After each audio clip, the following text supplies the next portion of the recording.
Amanda, how are we looking on folks? Do we have? We're in pretty good shape, and I would say, Robert, you could go on and get started, and looks like we have a pretty good group. I'm expecting a couple more, but let's go on and honor people's time, and I'll let you kick us off. Sounds good. Hello, everyone. I'm Robert Hayes. I'm the Executive Director of Student Community Resources and Services at the University of Kentucky. I've had the opportunity to work with the Commonwealth Education Continuum now with the pandemic. I can't remember for how long, but it happened around, it was a comparable time, maybe a little bit after. And I'd just like to welcome everyone to the first year post-secondary success work group meeting. We're really excited to have all the different voices in the room. We have a few other folks that we want to make sure that we get introduced.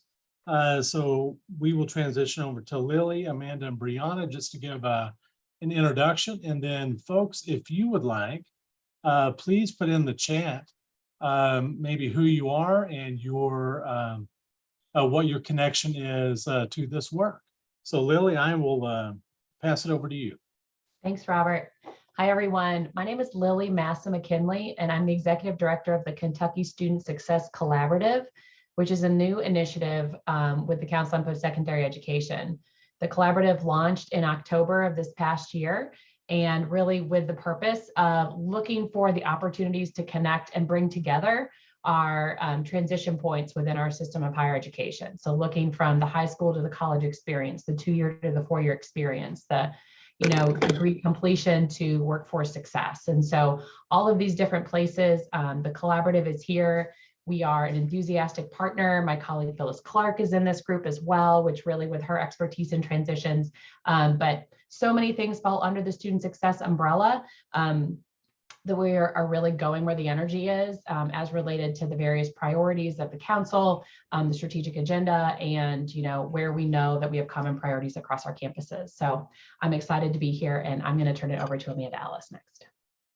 Great. Thank you, Lily. Good afternoon, everyone. Thank you so much. I know that if you have half the craziness going on in your lives like I do in May, I am so grateful for your time. I'm the Associate VP over K-12 policies and programs and help coordinate the continuum. So grateful for your expertise and willingness to serve on this committee or on this work group, and just really looking forward to creating some levers of change for our students as we strengthen our pipeline. So I will stop there and turn it over to Brianna. Hi, everyone. My name is Brianna Falduti, and I'm an associate with Education Strategy Group. We are a mission-based education consulting company that really focuses on supporting policies and actors as they work to improve student outcomes, especially in the post-secondary space. And I have had the pleasure of working with Amanda and her team and the Continuum for a little over a year now. So excited to be with you all today. And I'll turn it back over to Robert and Lily. Thank you. And it's really interesting looking at some of the just where everyone is from on here. This is really great, really good representation. Can we advance the slide? All right, so really it's going to be all about you and your expertise, and we're really hoping that you give us some good guiding thoughts as we work through this meeting today.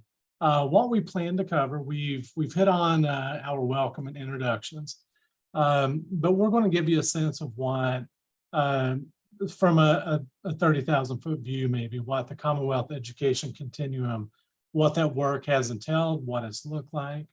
We're going to walk through some data trends so that you're a little bit more grounded in some of the discussions we're going to have. Of course, we'll talk through what we propose to be the roles and expectations of this work group, stakeholder engagement efforts, and then we'll get down to, so what does that mean? Like what is it that we're going to have to do and when? So we will be able to hit on all those things during this meeting. And if we could advance one more slide. So, and actually this is where I would like to just sort of reach out to a member or members of the group here. And maybe just, I'd like to hear some other voices. If someone wanted to jump in here and read one or more of these objectives, then I would really appreciate that. And I will just pause and let someone jump in.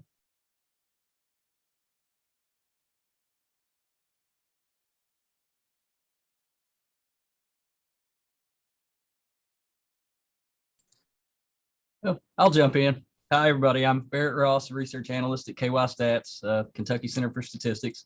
And the first bullet point is understand the goals and priorities of the work group and how they tie into broader efforts of the Commonwealth education continuum. Well, that's simple enough. I'll go for the second one. Level set on the roles and expectations of all the work group members.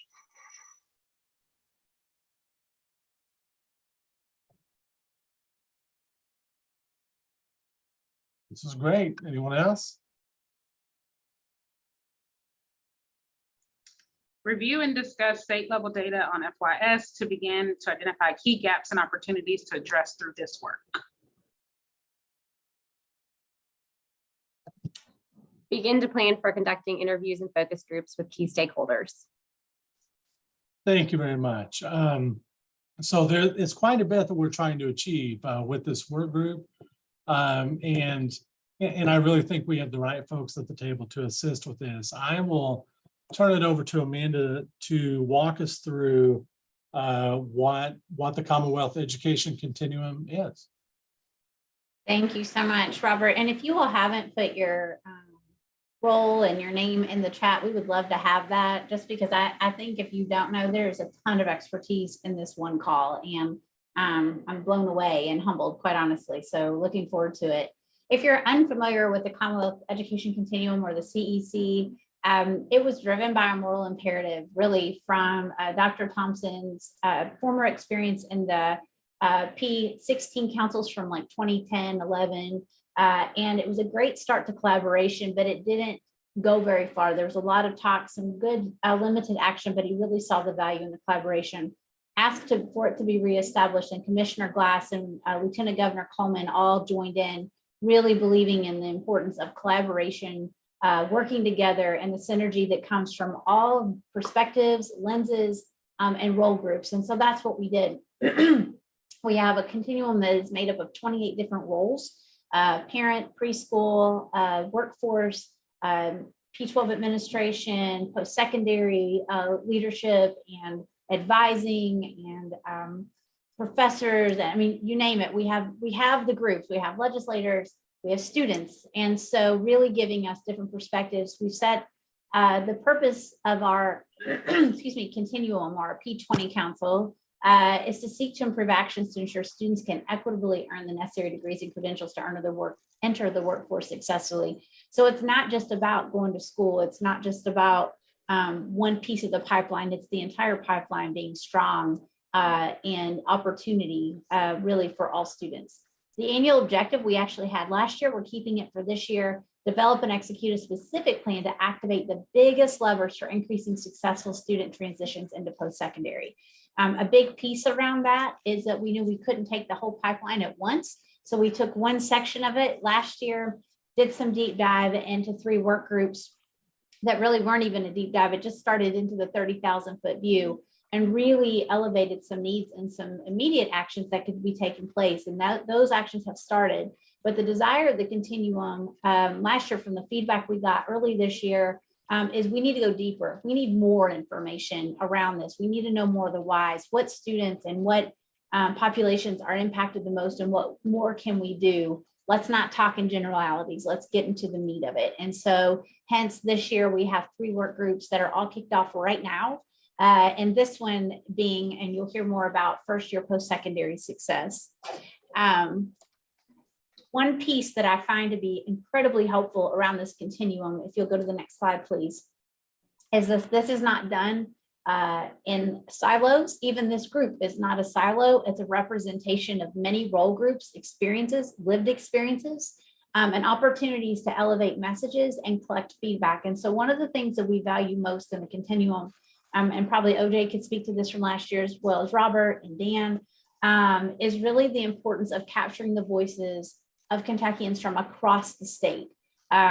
We'll talk more about this a little bit later, but last year we, in partnership with ESG, or Education Strategy Group, the group that Brianna represents today, in collaboration with CPE and some of our members, worked with the 8 educational cooperatives last year during the month of May. Horrible timing, but we did the best we could and got pretty good results.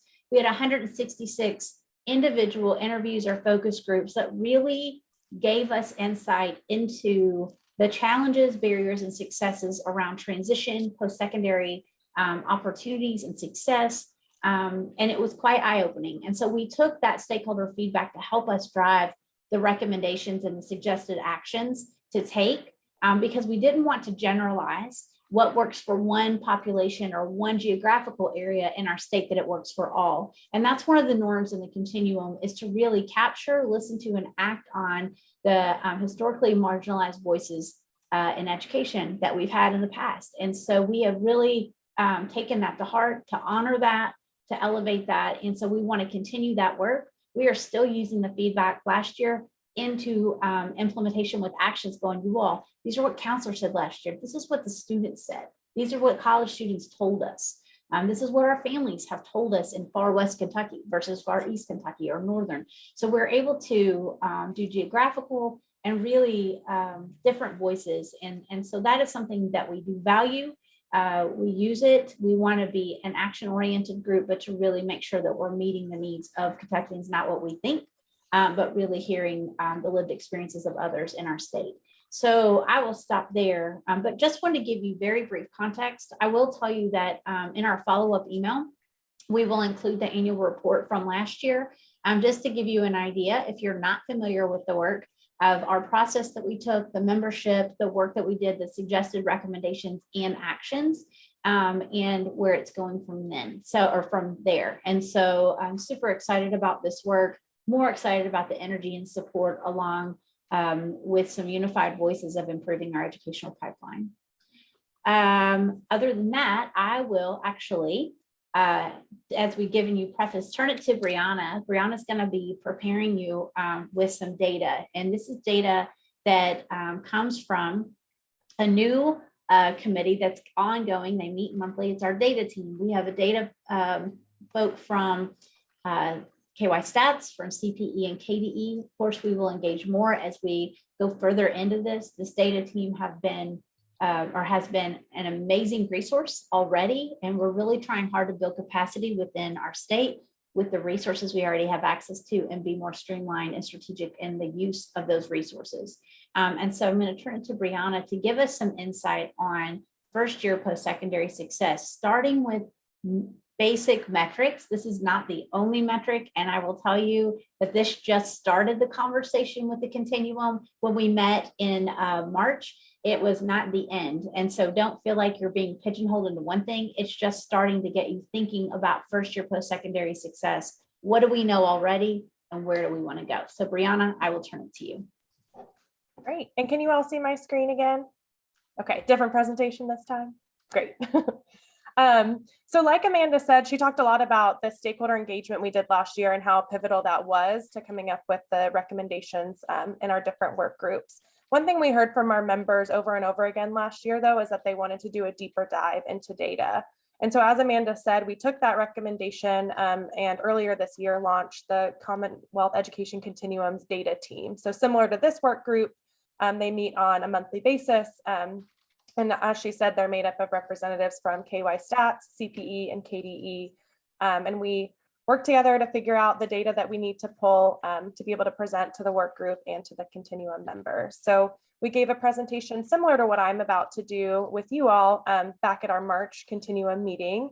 From that, we got some feedback from continuum members about some additional questions they had. And so we pulled additional data, and you'll see that reflected in this presentation today. So as Amanda said, this is going to continue to be an iterative process. If you have questions today, we'll do our best to answer them, but there's going to be things you all want to know that we don't have the answer to right now, but we are taking notes so that we can make sure that the next time we all come together, we can share updated information with you all. So I'm going to start just by giving a little overview of a couple of things we'll be talking about today. So I'm going to first show you some data on gateway course completion. And then we're going to look at first year college credits completed. So starting with gateway course completion, for those of you who might not be familiar with this terminology, just want to take a minute to go over it. So gateway courses are entry-level credit-bearing English and math courses that students typically have to take and pass to be able to move on to other classes within their college studies. For a long time in a lot of different states, and still to this day in many states, if students enter college and are deemed not yet academically prepared to succeed in these entry-level college courses, they take what's called a developmental education or a remedial course. And these remedial courses typically are, built to help students get those skills that they need to be able to succeed in college level coursework. A challenge that a lot of states have seen with that is that students spend a lot of time in these developmental classes or in these remedial classes, and they eventually just drop off before even getting to these gateway college courses. So in 2018, Kentucky implemented something system-wide called co-requisite remediation. In this model, instead of students having to complete remedial and developmental education classes before they can take entry-level college classes, they take the entry-level math and English classes, and then they also take a support course. So they're still starting their college credits right off the bat, but they have this additional support course to make sure that they're getting, extra tutoring and building the skills that they need in English and in math to be able to succeed in those courses. So that's what we're going to be looking at today. For this data, we worked with CPE on our data team, and they pulled information on first-time recent high school graduates. They counted them as completing math and English gateway courses if they received a passing grade in that non-developmental class within the first year of enrolling at a public higher education institution in Kentucky. We're also going to talk about preparedness, which is something that's determined by CPE based off of typically test scores, ACT, or things like the AccuPlacer. And then one other thing, because we will talk about some special populations, and the data I'm about to show you, whenever you see a low income student, that's defined as any student who's eligible to receive a Pell Grant of any amount. And then we also have an underrepresented minority category that includes African American, American Indian, Hispanic or Latino, Hawaiian or Pacific Islander, and multiracial students. So first takeaway, this is looking at gateway math and English completion rates over the last decade. So you can see a couple of trends we notice here. One is that gateway math completion rates have risen over time, while in gateway English, we've seen a little bit of a decline in the past few years. So in the most recent school year that we have data for, the 2020-2021 school year, 55% of first-time freshmen completed gateway English and about 50% completed gateway math. Something else to notice here is that when we had the system-wide implementation of co-requisites, we saw math completion begin to go up. However, English stayed pretty steady, and then for both subjects, we saw a decline when the pandemic happened. So likely that dip that you see at the very end there from the last 2 years is related to the pandemic. One other thing of note for me is that the gap in these rates has also closed over time. So a lot of good work has been done in math, going from about 35% completion a decade ago to about half of students completing math at this time. Unfortunately, disparities do exist in gateway course completion rates. And during the pandemic, we not only saw completion rates drop, but we also saw these disparities grow. So on the left here, we have a graph showing the percent of students completing gateway courses in 2019-2020 school year. So they had a little bit of the pandemic right at the end of that year. And then 2020-2021 is obviously, our fully pandemic impacted year. You can see the dark blue bar on the left-hand side is for all students. The orange bar is for underrepresented minorities. So 2019 was actually the only year in the data we looked at where underrepresented minorities outperformed non-underrepresented minorities in English gateway course completion. But then if you look at the graph to the right, we see that that dropped and went back down below the average during the pandemic year. We also see that first generation students, so that gray bar, are completing gateway courses at a lower rate, both before, at the beginning of, and during the pandemic. Same with low income students, that yellow bar. And then that light blue bars are underprepared students. And that makes sense, right? Like students who are entering college, not prepared for higher education, probably are going to have a harder time passing their entry level English and math courses. So I want to talk a little bit more about those underprepared students. So that light blue bar that we just looked at. This is looking at what subject students are deemed to be underprepared in. So most students are most likely to be underprepared in math, and then followed by reading. The way reading is done at colleges varies a little bit. There's not always like a course tied directly to reading, but students are still assessed on whether they're prepared for reading. So we're seeing most students are underprepared in math. We're seeing another good chunk underprepared in reading, and still a number underprepared in English, but less so than what we're seeing in math and reading. So this chart is a little busy, but I'll explain it. This is looking at are students prepared in one subject or multiple subjects, essentially. So that big orange section is students who are only underprepared in math. So English and reading, they're good to go. That tends to be our biggest chunk every year of students who are underprepared in math. The next most common one most years is either underprepared in all three. So students are coming in underprepared in math, English, and reading, or students who are underprepared in reading only. So that tracks with what we just looked at. We saw that math and reading was the most common, but we also still have, a pretty significant number of people who are underprepared in all three subjects, which that just means that they're in, additional co-requisite remediation courses when they're entering school or when they're entering college. Sorry to interrupt you. I've got a quick question just so I'm understanding the slide correctly. You said that math only was the biggest chunk. So the way that I'm interpreting that is that about 12% of students were underprepared in math only in 2014, 2015. Does that mean, just looking at the dark blue, English only, this top line, I think it's the top line. Does that mean it's only like 7%, or does it mean that or is that all three? I'm sorry, I'm having trouble. No, I see what you're saying. Yeah. So if we look at 2014, 2015, about 30% of students entered college underprepared. Of that 30%, about half of them, or maybe a third of them, were only underprepared in math. So English only is actually down at the very bottom. It's pretty low. We only have about 3% of students, maybe 2% of students across all years who are underprepared in English only.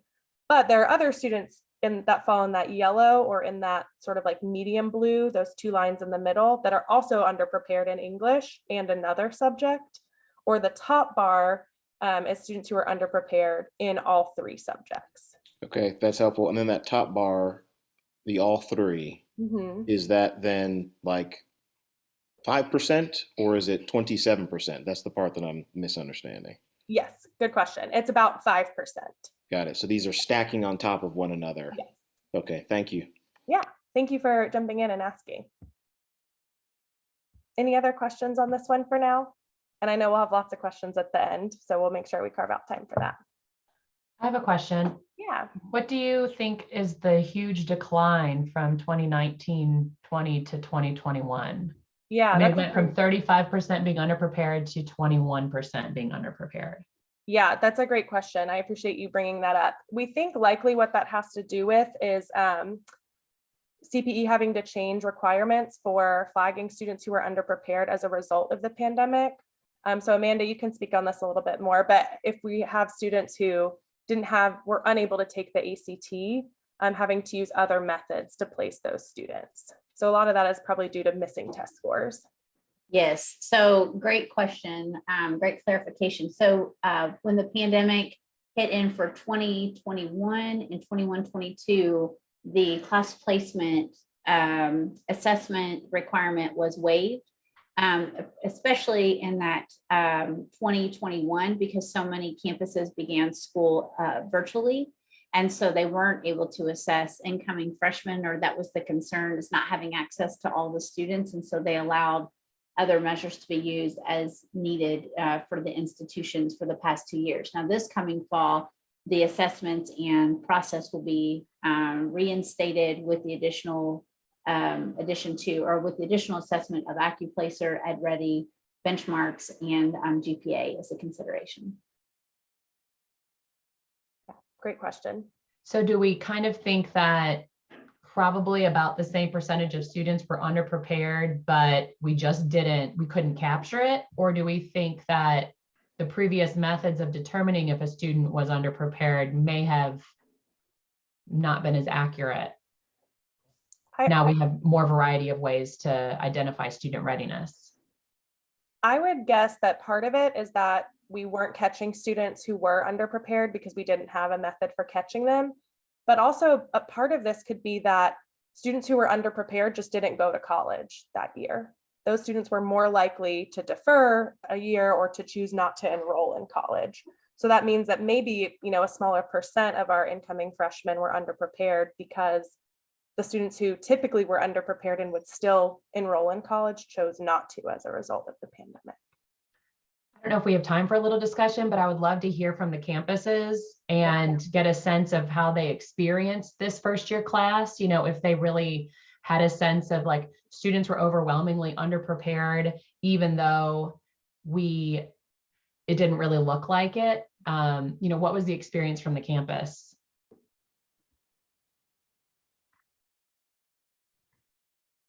Something that we've been discussing all year, and I'm not sure if it's related to underpreparedness, but there seems to have been a lot of apathy and absenteeism for the last two cohorts.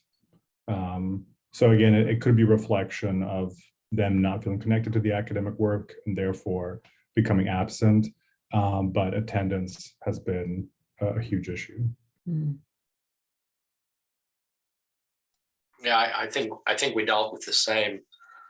We bucking a trend a little bit though. What we found is that, and I think there's so many conflating factors involved. We really kicked up our services, so we actually set our retention record over the last year. Over the last 2 years, we actually are setting a retention record, and our enrollment is up significantly. And so we don't know very accurately how to interpret some of this, because we dealt with the same with a little bit more apathy and the students being very, very absent, but we countered that by being so much more flexible in our methodology, which we could do. And so we're playing with data now where, like I said, both our retention and our recruitment is up significantly this year, which does not follow anything normal. And we're seeing the same on, we just had a meeting about this morning. We're seeing this on everything across the board. We're seeing a downward turn in conduct, obviously, but we're also seeing a downward turn in both academic suspensions and probation. Nothing makes sense right now. In 20 years of experience, I've never seen something, but the numbers are real. And so it's like, we're really trying to figure this out.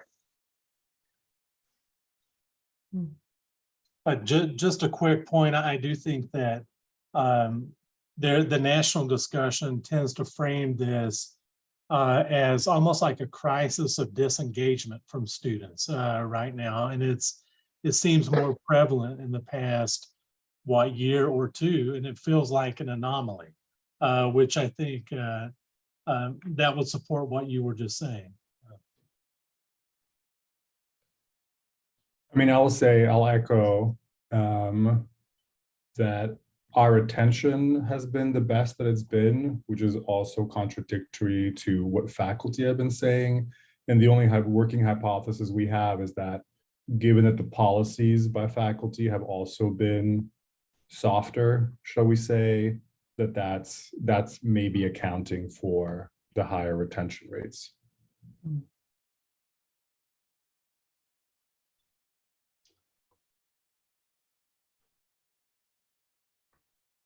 That's super helpful. I'm going to keep going, but please continue to jump in and ask questions as I go.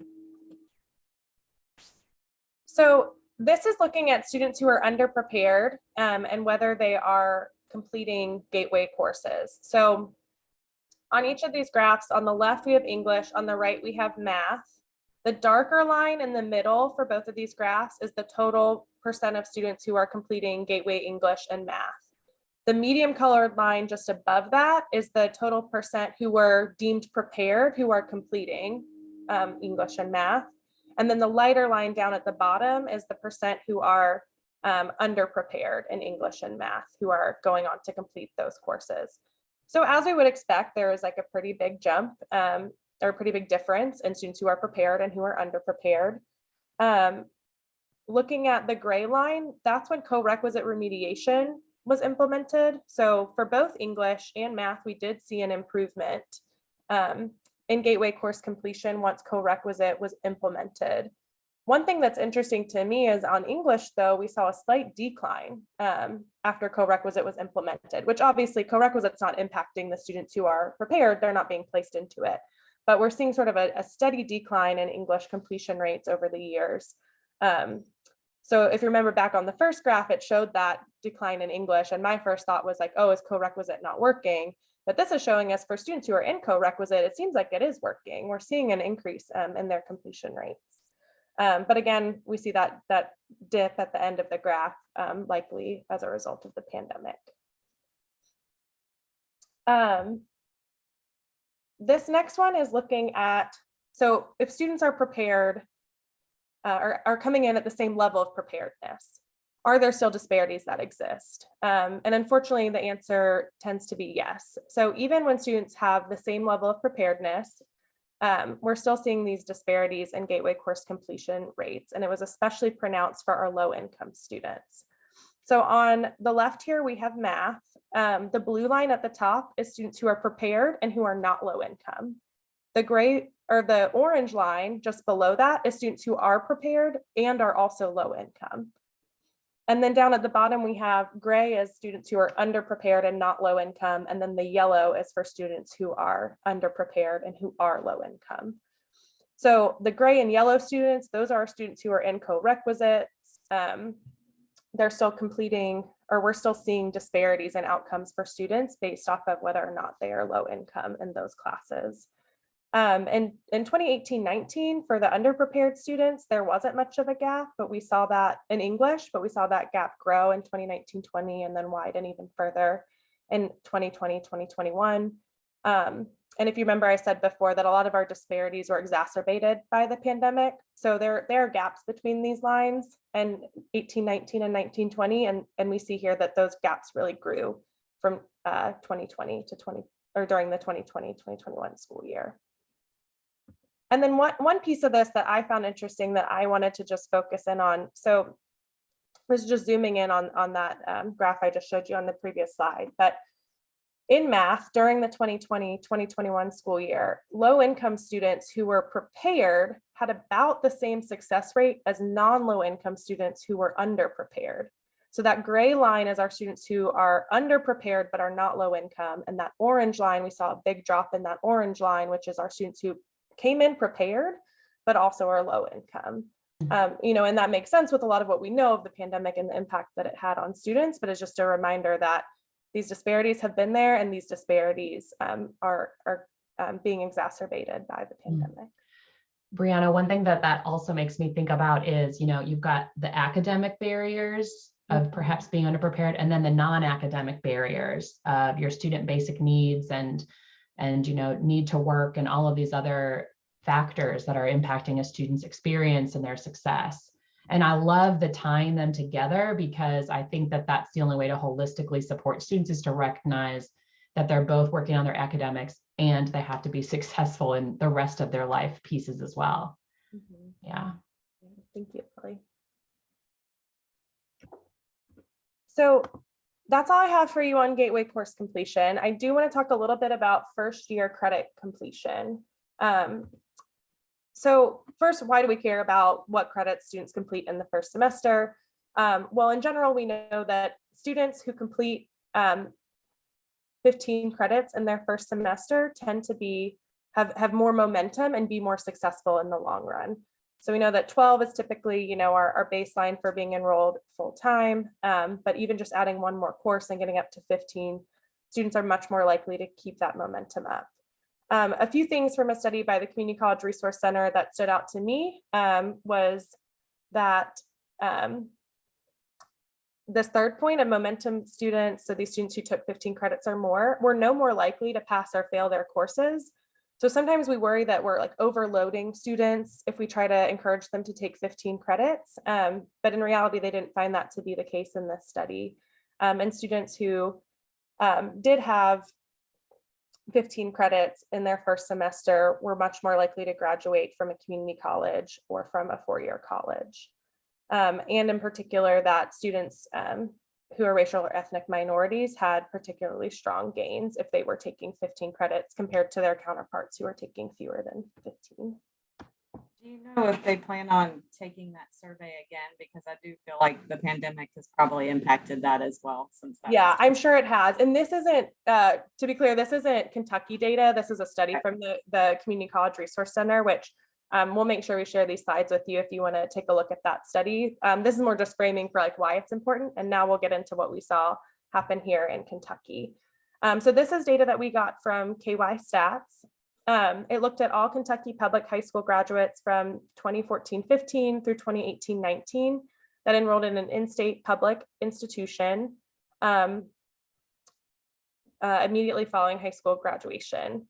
And in general, they kept them in the institution where they enrolled in the most credit hours during their first semester. So first takeaway is that students at two-year colleges are on average attempting and earning fewer credits in their first semester than students in four-year colleges. Probably something we all could have guessed. Typically at our community colleges, two-year colleges, we tend to have more part-time students.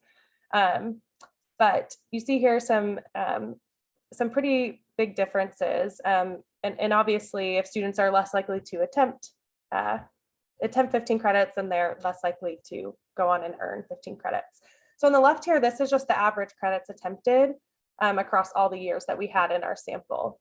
So actually, at neither the four-year or the two-year public was there an average above 15 credit hours. So our four-year public got the closest with 14.8 attempted on average and 13 earned on average. At our 2 years, we're seeing students more in that like meeting full-time eligibility at 12 credits and only about 9.5, 10 credits being earned within their first semester. And then on the right, this is just the percent of students that are attempting at least 15 credits. So about 2/3 at our four-year colleges compared to only about a quarter attempting 15 plus credits at our two-year public institutions. Again, wanted to look at some of the racial disparities that we saw. So they do exist in both attempting and earning 15 credit hours. And Black students were some of the least likely to attempt and earn 15 credit hours. So Black students are the gray bar on both of these graphs. And we can see have some of the lowest attempting and earning rates of students. And then finally, also wanted to look at income. So low income students and first generation students are also a lot less likely to attempt and complete 15 credit hours. So paid lunch is in the blue compared to free and reduced price lunch in the orange. So about a 6-point gap in attempting at two-year colleges, about a 6-point gap as well in attempting at four-year colleges. And then for our not first gen in the gray compared to our first gen students, seeing not quite as big of gaps, but still gaps in attempting and earning compared to their counterparts who are not first generation. So that's the data I have to share with you today. I'm sure that this is bringing up a lot of other questions that we have. So I wanted to just take a few minutes to pose to you all, what are some of the additional questions that you have after seeing this data? I've seen some things come in through the chat too, so I'll make sure I capture those in my notes. But also, were there things about this data that surprised you? And then finally, what are the additional questions that now you want to ask the data team to pull since it has piqued your interest? Or does it start to make you think of like which issue which issues do you want to dig into more? I'm going to stop sharing my screen just so I can see everyone, and I will put these questions in the chat.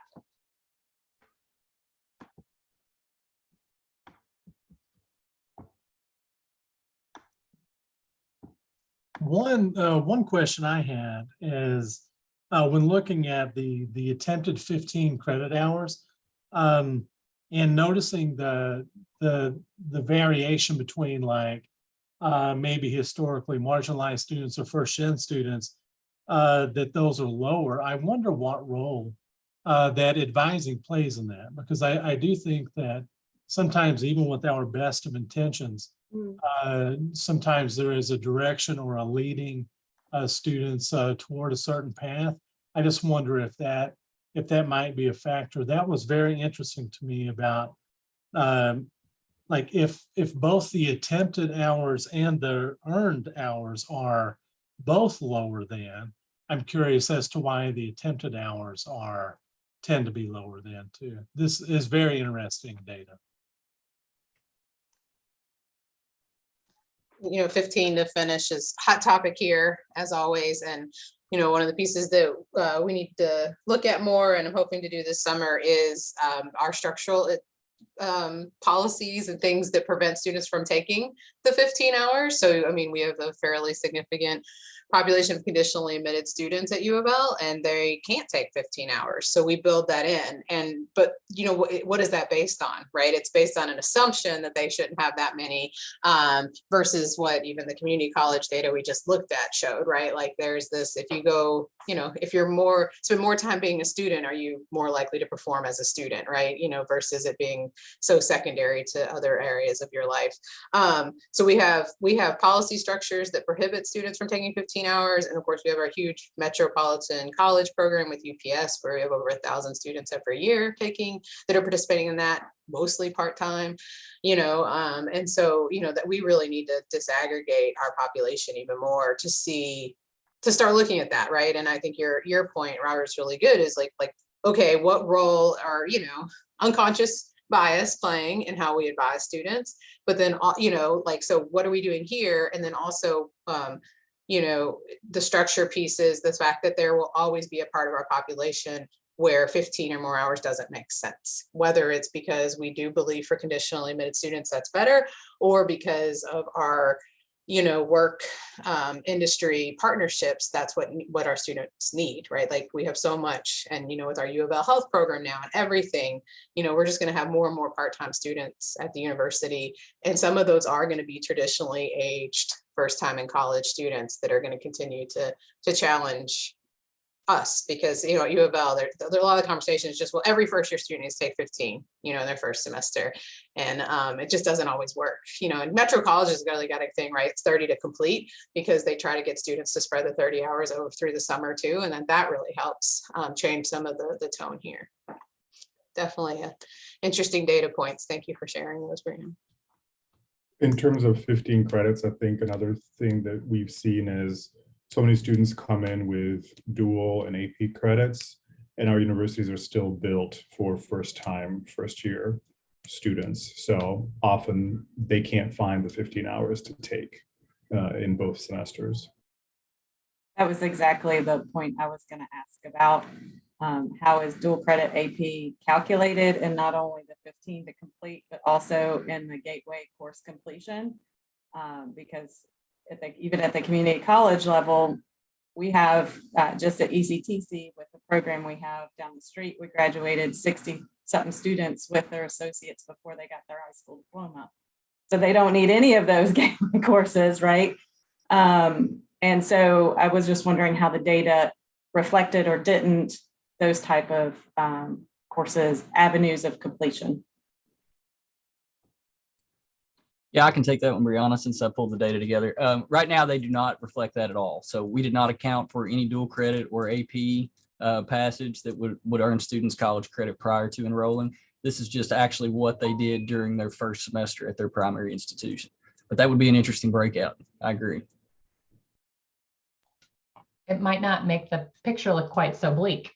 I mean, if a strong percentage of your students are coming in already having taken those courses, or their cumulative number of credits earned at the end of their year. Is that factored in then, Barrett? Like at the end of their year, if they come in with, let's say, 9 college credits and then they take 12 and 12, it looks like.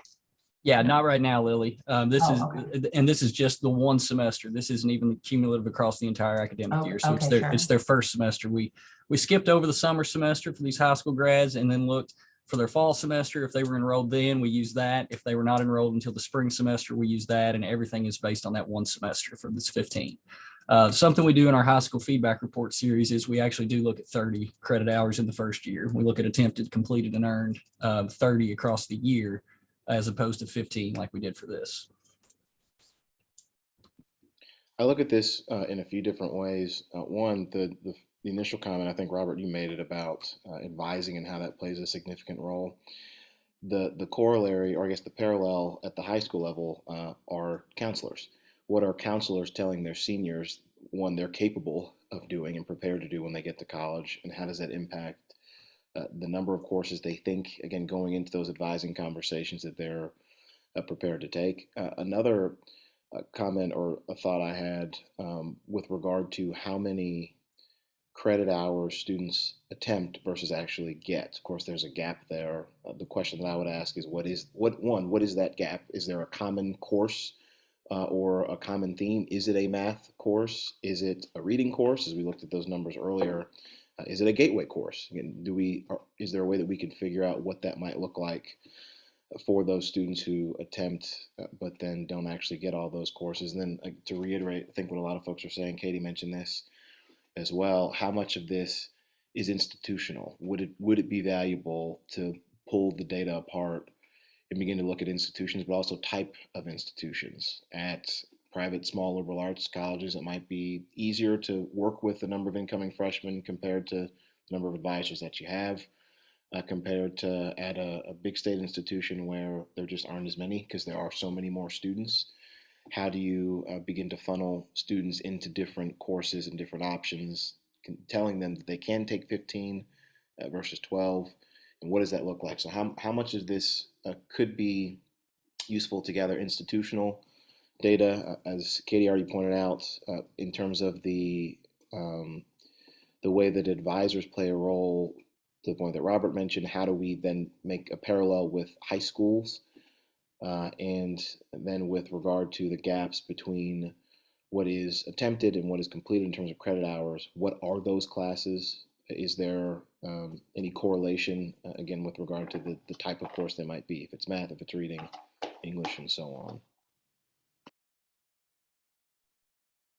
I will also say, at least with the community college level, with the Associate in Applied Science, which is Work Ready, which means free school, a lot of students choose not to take those gateway courses when they first get in. They get in their technical program, and then they fill in with gateway type courses, and they only need a few as they go along in their career.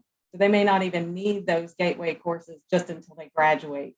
In a lot of cases, reading's about the only thing that we pay attention to for Associate in Applied Science, for technical, to make sure that they're ready to go with reading, because every program and course requires reading knowledge.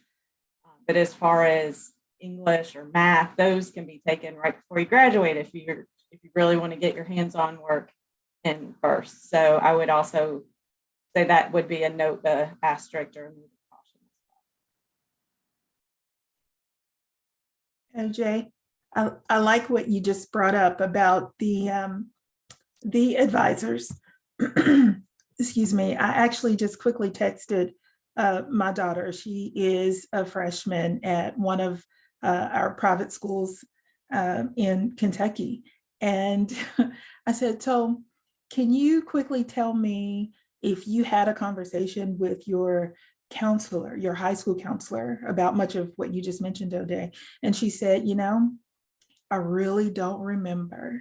So I don't think they talked to me enough about it for me to even remember. That should be something quickly, right? That could spring back. What she did say, though, was that her her college advisor talked to her specifically about doing more than 15 to finish. 15 to finish was important in the conversation, but going beyond that.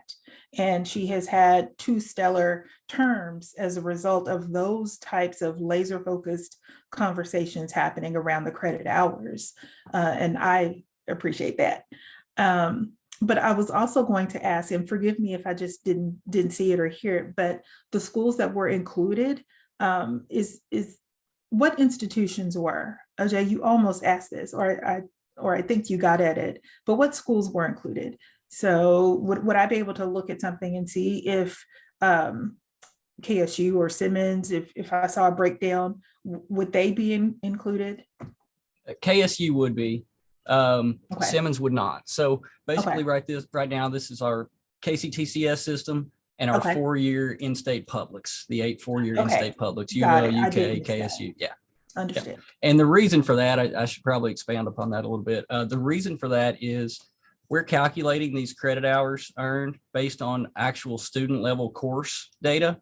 So we get course records from the in-state independent institutions via CPE, but we do not get the actual course grades at the in-state independents. Got it. So we can see that you took 5 courses that were worth 3 hours and attempted 15 credit hours, but we have no idea if you actually passed the course and earned those credit hours. We only have that data for the in-state publics. And then the second piece of that is we don't get financial aid records from the in-state independent institutions either. CPE does not provide those with us, and I'm not even sure the independents have to provide those to CPE. So we only have financial aid records for the in-state publics as well.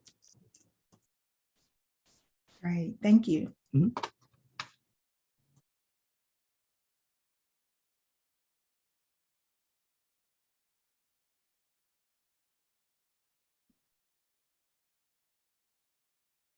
Any other lingering questions?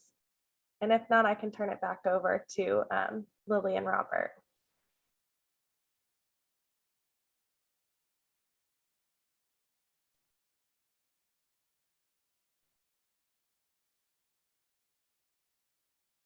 All right.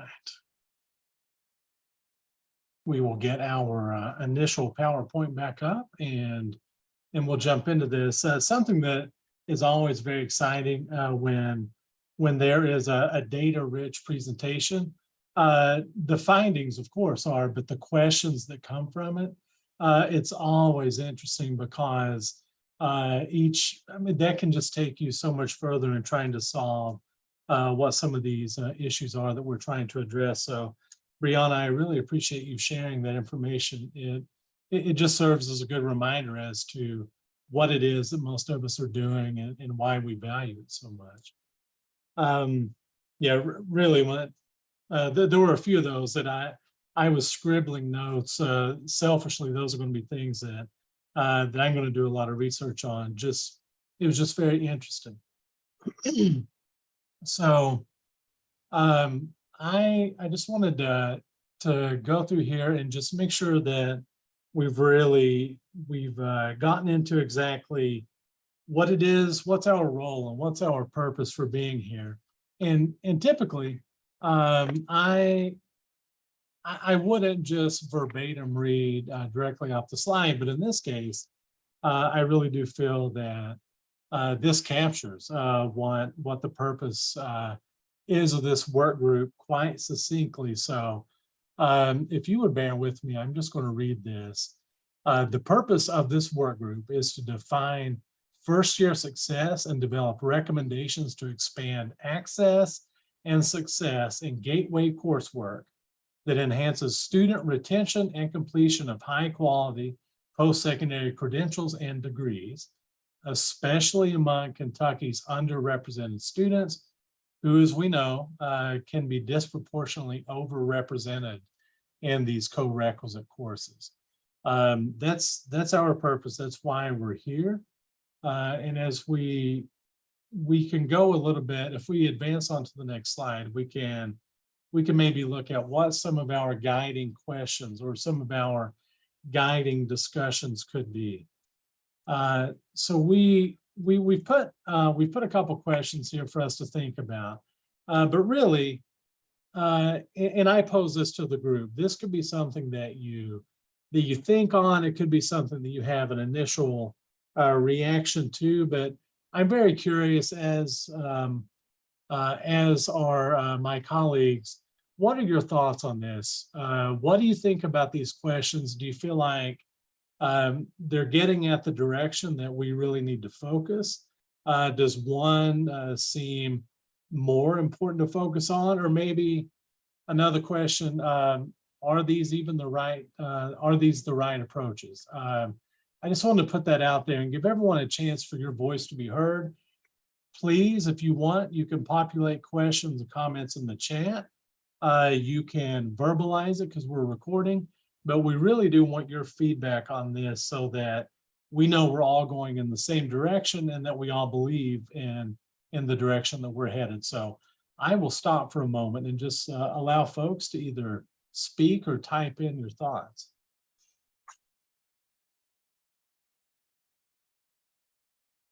Well, I want to echo, I think this first question is really, really important. They both are, obviously, but just with my research background is in high school counselors and their importance in getting students, particularly low-income students, to figure out what they want to do after high school.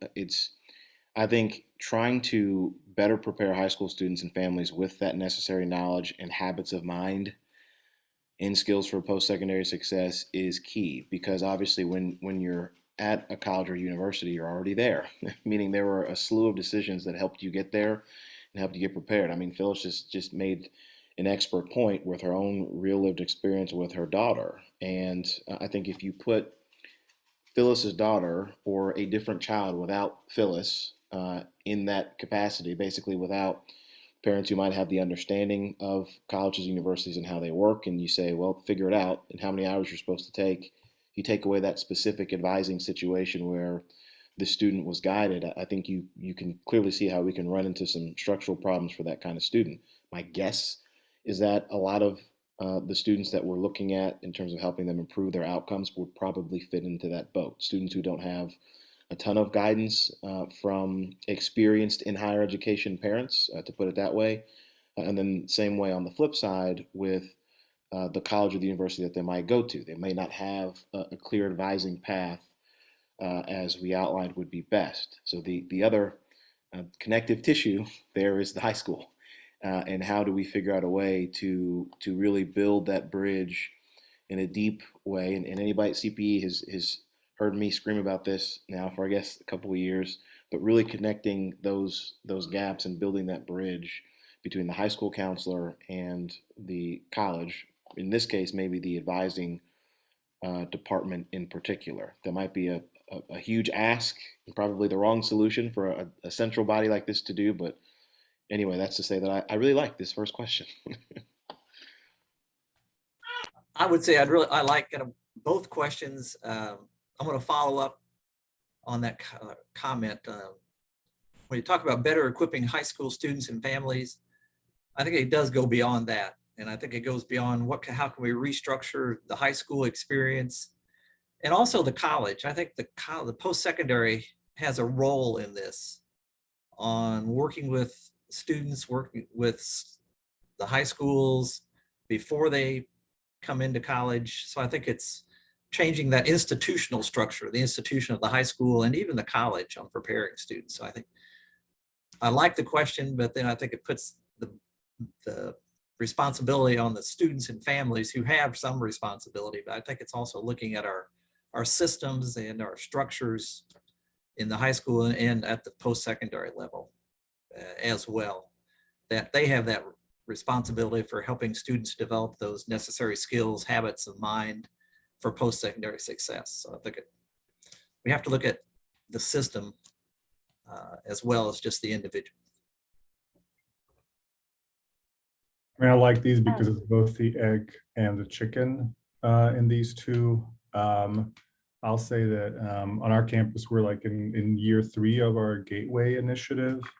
And I think mostly because in a world where advising works well and they sign up for the courses they need to sign up for and they enter them and they still get a DF or a W, right? Ultimately, it doesn't help them. So we're working directly with faculty to approach this more in a whole student sense. And in part, it was just making them aware of the disparities that exist in their classes. And that's turned out to be a pretty motivating factor for them. I think I agree with you, if I can call you Marco, but we are finding the same thing, that it's definitely when we really started disaggregating the DFWI numbers and then aggregated by the proper metrics and showed it to faculty, it seemed to make a difference. And then we worked much harder on the advising part. We are a little bit different given that we are smaller liberal arts private institution, but we actually did a co-curricular model, especially in some of our gateway courses, that we combined the support, but not in the classic sense that now you've got a deficiency, so I'm actually going to put you in an extra class that's not credit bearing. We tried to combine them in a way that we made it credit bearing and there was value in that. And so we did a little bit of combination of courses, 3 versus 4 hours. So you still get credit for it, and you're working within a framework. And so you make it a little bit more, you actualize it a little bit more for the student. But I do think that first question is very important, especially first gen. Our mission is we're a school of opportunity. So we have a very open approach. And so especially when those new families come in, I'm first gen myself. And I remember when I first came to this country, I had no family, and so I don't know what a provost is. I don't know structures. I don't know what a registrar is. And so we're seeing that a lot with our families where they come in and we have actual programming for first gen families that are coming in. And just kind of, we actually do a little bit of an org chart if they're interested. And it's like, this is what this means. And so I think both of those, it's such a holistic model. The second question is holistic, right? The first part just makes it more holistic, if you want to say that. And I think that might be it. I think it very accurately addresses what I think some of the issues are.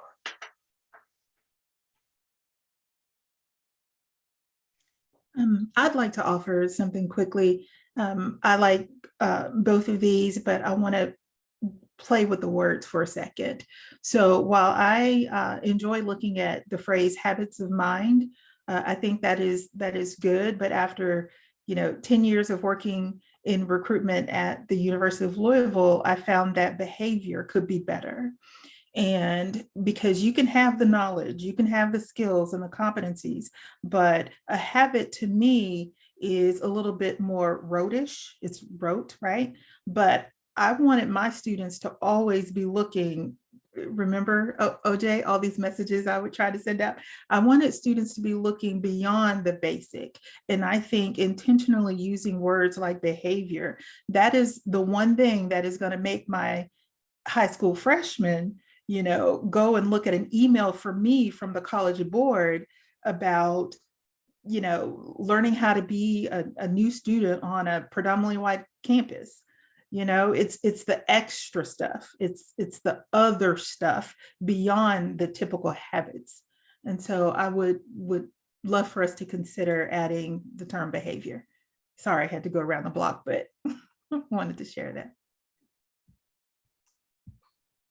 I really like both questions, as everybody does. I like the holistic approach because I also think that we really, affordability is such an issue, and affording your textbooks from day one is an issue at U of L, and being able to afford housing and meal plan and taking care of yourself. And when those stresses come in, they pull away from your ability to focus academically. And so I think that's a really big piece. The other piece about that, as there's always sacrifices that we're making. And if students don't know why they're here, then they're not as able or willing to make the sacrifice to engage academically, to make the financial sacrifice to be here. And that's where we start to see some disengagement. And I think that's a very critical piece, is engaging students from day one with their why. What is their purpose for education? And unpacking that with them. right? Because they'll, most of them will say, well, I want to get a job. What does that mean? And how are you going to engage during college to figure that out? And just being very real. We make a lot of assumptions in our systems here, and I assume other schools as well, that students make well-informed decisions about their path before they get here, before they've even been exposed to academic majors, before they've even really gotten to think through what those skills are that employers are looking for. They get a lot of information in high school. It doesn't mean anything yet. You know, we have so many majors, especially in liberal arts, that are found once they're here. That, you know, how can they know everything? But yet we have them check a box on their application of what major they're going to be, and we assume that's their path. And at U of L, 50% of our students who graduate from a unit other than the one they started in, but we don't build our system on that data that we actually have and know. We act like you're now a part of the college business. That's who you're going to be. Oh, you don't want to be a part of the college business anymore. Oh, we'll see you go find somebody somewhere else to be, you know? And I just think our schools can really approach it differently in language and in structure, and engage students from day one with, you know, why they're in college. And we've worked really hard to have like an FYE definition of your success in your first year, and trying to figure out how to integrate that so that students understand it's not just academic success, but academic success is a component, obviously, but there's a self-exploration, self-regulation component. You're learning about yourself and what college can be for you through your first year, and just really putting that conversation out there. It kind of strikes me, related to maximize a whole student approach to Gateway success, like how critical the faculty are in that particular statement or goal. And so one thing is, we need to make sure that we're engaging faculty as we're thinking about this topic.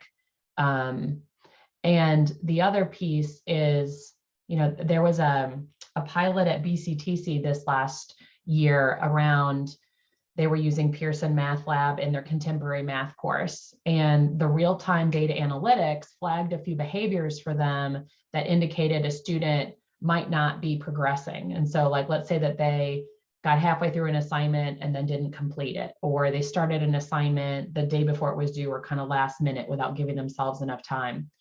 And so that behavior, as it was flagged in the platform, they had an intervention of peer navigators who would just do a simple outreach to those students and ask them how they were doing, if they needed anything.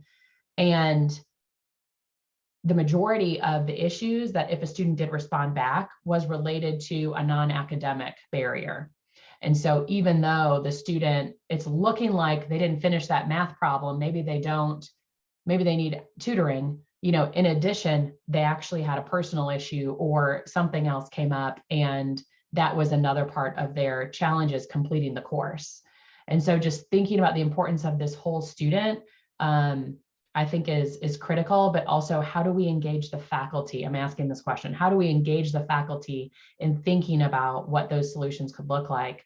Or even how do they approach the whole student in their courses currently? I mean, I'd agree with that. I mean, faculty are difficult, right, to engage on that. And I think that's why we often avoid them, right? Because they own the curriculum and the pedagogy. And the issue that we found with co-curricular and wraparound services, that it demands more time from our students, right? That they usually spend working, caretaking, et cetera, right? So I think that most of those things should happen in the classroom, because we can't have the expectation of students to do more work outside of their classroom than they can when they're taking 15 hours.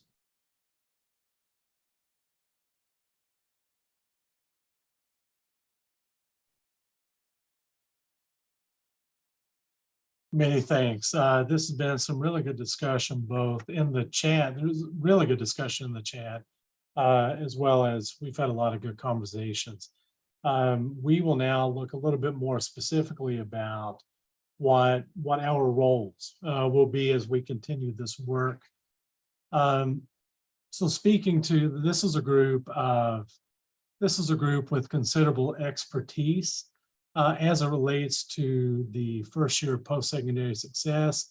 So essentially what we plan to do, we're going to meet regularly to develop recommendations implementation plans, look at key inputs and strategies, and think through what some viable policy proposals might be that we could present to the CEC in consideration of these efforts. So if we were to look a little bit more specifically also at your role, we really want to leverage the expertise that's represented in this group so that we can, through your programs and your expertise, lift up some of the key programs, policies, and initiatives that will help inform the work. We want to lift up potential policy barriers, which we've actually had a good example of that raised today, and opportunities to implementing work group recommendations. We want to make sure that we can contribute to the development of proposed work group deliverables and serve as an advocate for the work group and the CEC, building awareness and buy-in among some of our key stakeholders. So as we go on to the next slide, to that end, so a little bit more specifically about what our ask is. We ask that you stay committed, you're engaged, informed, and willing to participate as fully as possible. We know it's busy. It is, we know that there is no downtime. Where there used to be downtime is certainly filled. So there is no downtime, and we really appreciate that. We know you're busy, and we ask for your grace, and we will give grace as we do this work together. So our specific commitments that should be on, we need this to be on your radar coming up. Attend all the meetings. We have, today is the May one, of course, but we will have July, August, October, and November. And we're going to speak with more specificity on this, but to conduct at least one stakeholder interview or to engage in a focus group to inform our work by June 30th. And we'll hear a little bit more about that. I think, Lily, I will now get to stop talking, and I will turn it over for a minute. Thanks, Robert. Just to kind of build a little bit on what you were saying about the commitment, the one thing that I will say is that when Amanda Ellis runs a work group, it is so efficient and super effective. And so I would just say I love being a part of those teams when you know that like every minute of your time is going to be valued and your voice is incredibly important, and the work that we're doing is going to result in action. And I think like significant progress for our institutions, like our personal institutions, as well as our state as a whole. So that's why I'm really excited to be a part of this. And like selfishly, I'm looking at all the possible threads and connections to the work of the collaborative and how this group as kind of a thought partner in where the collaborative's priorities should be going as well is going to be incredibly valuable. And so, you know, I really love the synergy and tying all these different pieces together. So building a little bit more on what Robert said about the stakeholder engagement process, it is obviously critical that we really understand the lived experience of students, faculty, guidance counselors, college advisors, you know, the whole gamut of the key stakeholders who are involved in those two, I would say, cornerstone questions that this group is going to be wrestling with and addressing. The one around preparing students and families for transitioning to college effectively or successfully, and then the other one around the whole student, you know, being successful in their gateway courses. So what we are asking is that each one of us will invite at least one key stakeholder to talk with you about these topics. I am confident that this one stakeholder interview could take place within a 30-minute window. And if you can do two, even better. If you're really ambitious and you want to do three because you've just got three perfect people in mind and they're your personal contacts, then excellent. One thing that I think is going to be really valuable is getting both the kind of university or the professional experience as well as the student experience. And so I kind of challenge a minimum expectation of one interview, but I really challenge us each to make sure that we have a student interview that we're able to do, and hopefully in addition to a professional interview. We obviously are a lot of professionals in the room, and so we do have that personal experience as well. So really capturing the student voice, I think, is going to be incredibly important. But don't worry, you don't have to figure out what you're going to ask them. Amanda Ellis's team is going to send a follow-up email after today. It'll include the interview protocol. It'll include a note-taking sheet. And so everything that you need to accomplish this project will be provided to you. And the goal deadline is June 30th, so that Amanda's shop has enough time to, what's it called when you put all the data together? Consolidate the data or what have you, and then show it back to us, as these are the findings. And then also, then I know that our next meeting in July, we're going to actually talk through this stakeholder feedback, and it'll help us get even further down the path of what do we think we need to do first. So that's all going to be taken care of. If we could switch to the stakeholder planning document, that would be great. And then we'll have plenty of time for questions. This is the last major piece of this meeting. Okay. Are you all able to see that? And I can zoom in a little bit. Awesome. Yes. And do you want to also share the link, Brianna, or would you like me to do that? If you could share the link, that would be great. Sure. Thank you. Okay, thank you. So all of our names are included on this list. And really, we're just asking if you don't mind putting in your kind of who you think you will be able to interview. This isn't like a commitment, they might not be available, they might be busy, but just we want to kind of get some ideas, and not just, Joe Smith, but like identify their affiliation, like faculty, math faculty, or so-and-so is, just finished their first year as a student. So tell us a little bit about the breadth of the stakeholder types that we're going to be seeking to talk with. And then I'll just kind of open it up for any questions or thoughts that y'all have.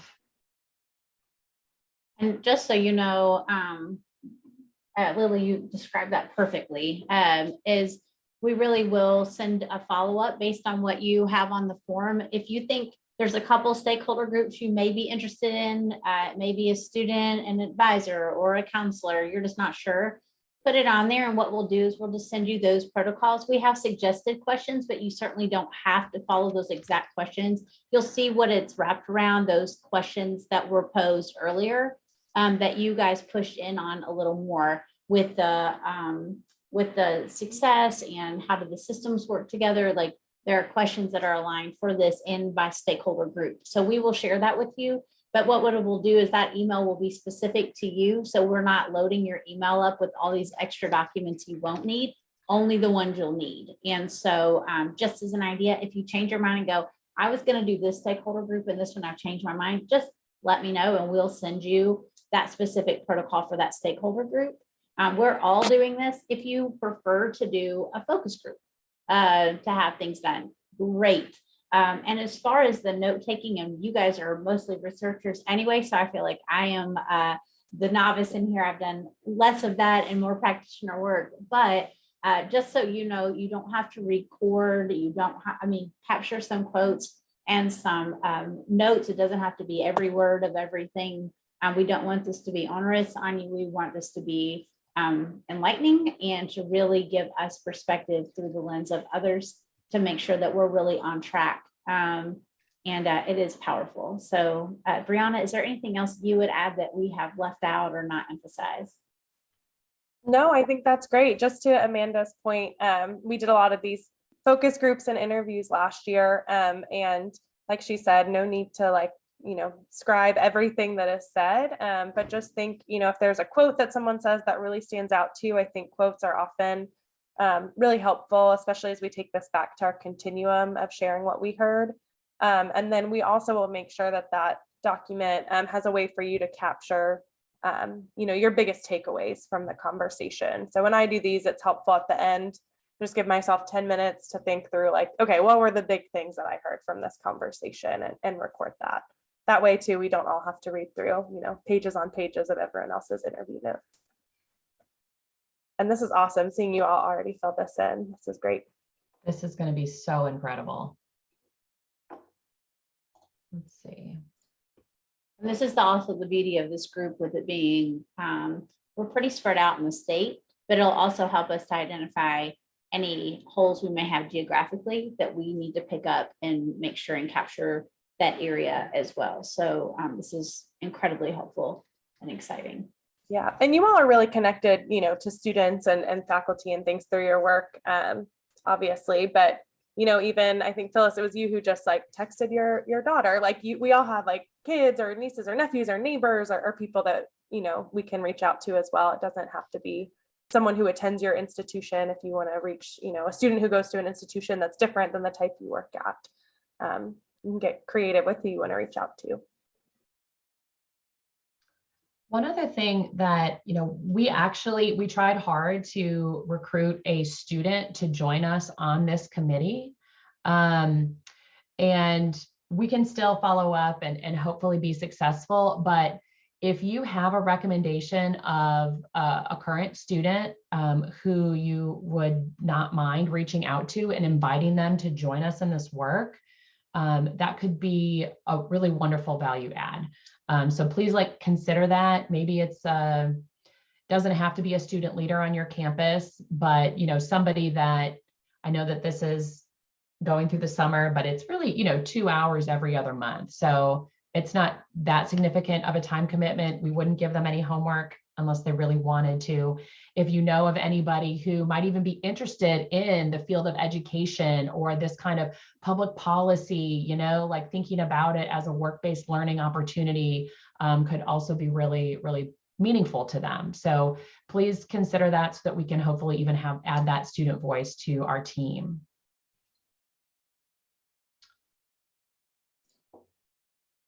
Okay, so if anybody does, I was just gonna say, Amanda, if anybody does have questions about the interview process after the follow-up email comes out, don't hesitate to reach out directly to Amanda as she is driving all of the buses.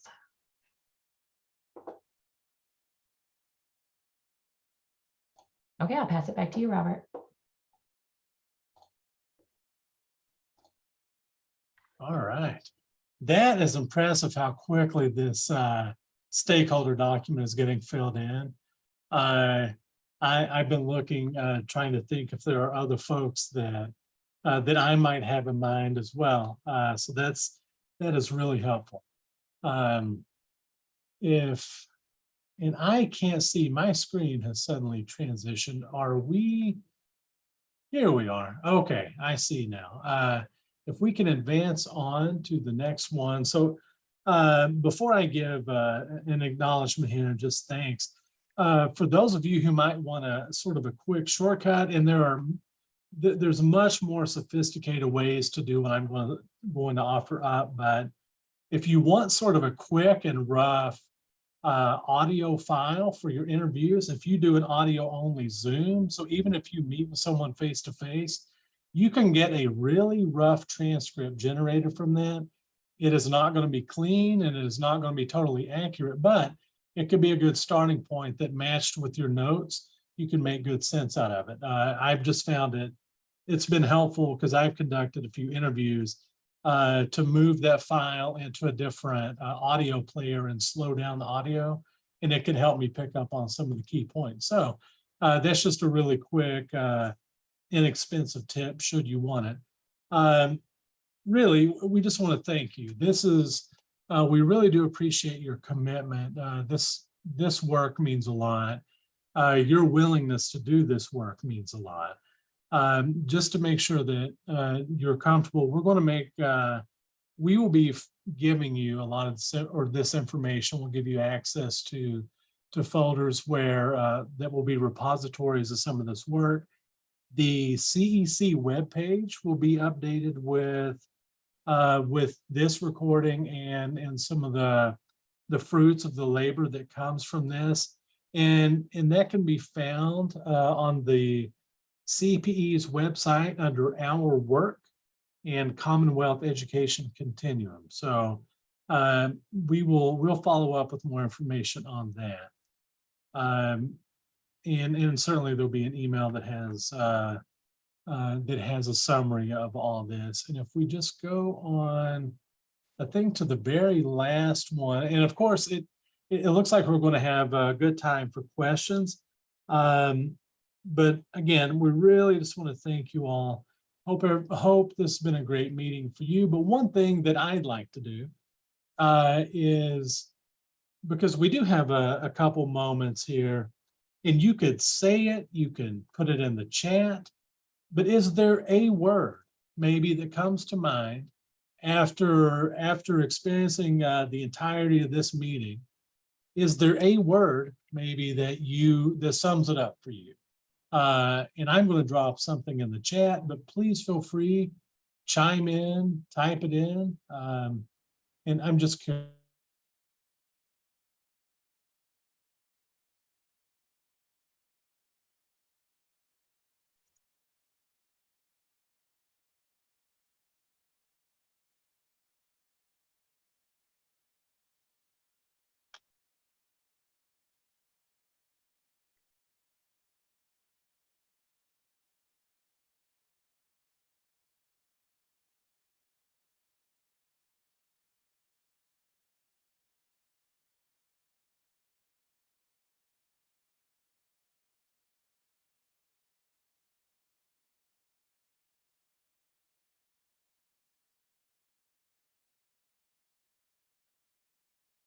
All right, this is great.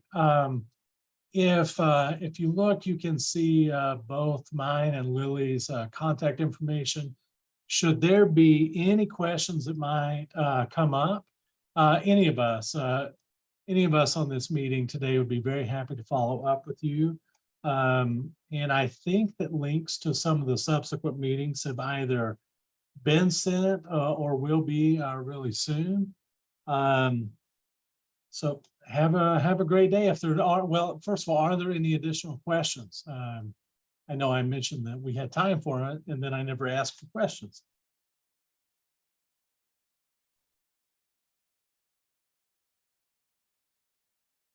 I think Lily explained it, but let me ask Amanda. So you guys are going to send us a protocol for both the interview and then the focus groups, right? Yes, yes, Right. all that will be in the next email specific to the stakeholder group you're interested in. To keep I all much your junk stuff out, yeah. I like it. Thank you. My pleasure, sure.